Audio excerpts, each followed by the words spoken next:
রথযাত্রা মহোৎসব 2026 নৃসিংহপল্লী ঠাকুরতলা কৃষ্ণনগর।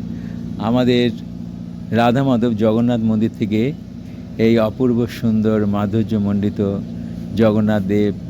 জগন্নাথ দেব বলদেব সুভদ্রা মহারানীকে নিয়ে রথ এখান থেকে বেরোবে।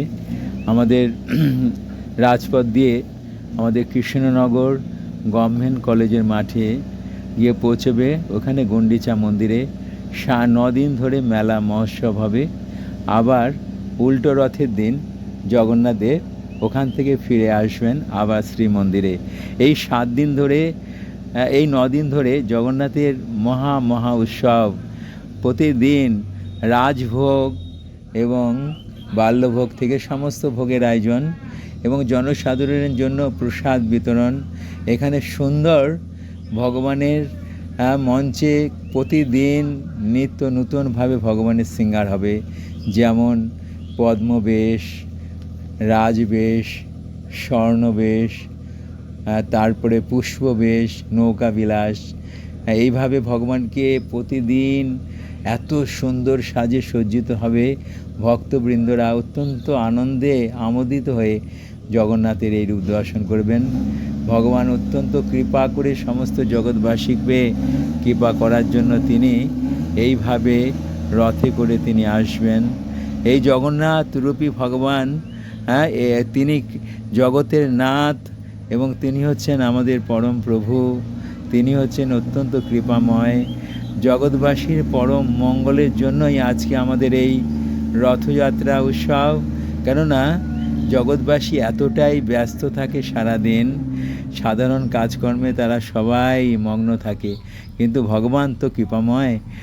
দেখবেন ভগবানের চোখ দুটো এত বড় বড় এবং তার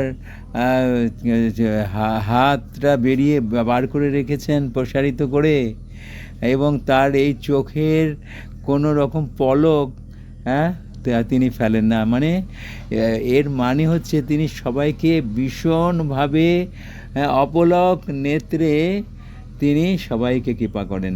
তাই এই জগন্নাথ হচ্ছে এই বর্তমান কলিযুগের সবচেয়ে কৃপাময়ী রূপ এবং জগৎবাসীর অত্যন্ত মঙ্গল রূপ। আপনারা সবাই আসুন, জগন্নাথের অপূর্ব মাধুর্যমণ্ডিত রথযাত্রা দর্শন করে আনন্দ লাভ করুন। ভগবানের কৃপা মহাপ্রসাদ গ্রহণ করুন এবং ভগবানের জগন্নাথের রথের রশি ধরে আপনারা মাসির বাড়িতে নিয়ে চলুন। শাস্ত্রে কথিত আছে, কেউ যদি ভগবানকে রথ পরিদর্শন করে, ভগবানের রথের রশি ধরে ভগবানকে টানে, তার আর এই জগতে পুনর্জন্ম হয় না। জীবনে তার দুঃখ কষ্ট থাকে না, তার জীবনে কোনো বাধা থাকে না। সম্পূর্ণ সে মুক্ত হয়ে পরম শান্তি, পরম আনন্দ, তার বাড়ির ছেলে মেয়ে স্ত্রী পুত্র নিয়ে সে সুখে পরম আনন্দে থাকতে পারে এবং মৃত্যুর পরে সে ভগবানের পূর্ণ আশীর্বাদ লাভ করে ভগবত ধামে ফিরে যেতে পারে। তাই আপনাদের সবাইকে নিমন্ত্রণ আগামী বৃহস্পতিবার 16ই জুলাই এই অপূর্ব সুন্দর সময় বিকেল 3 ঘটিকায় আপনাদের সবাইকে আসতে হবে। নিমন্ত্রণ।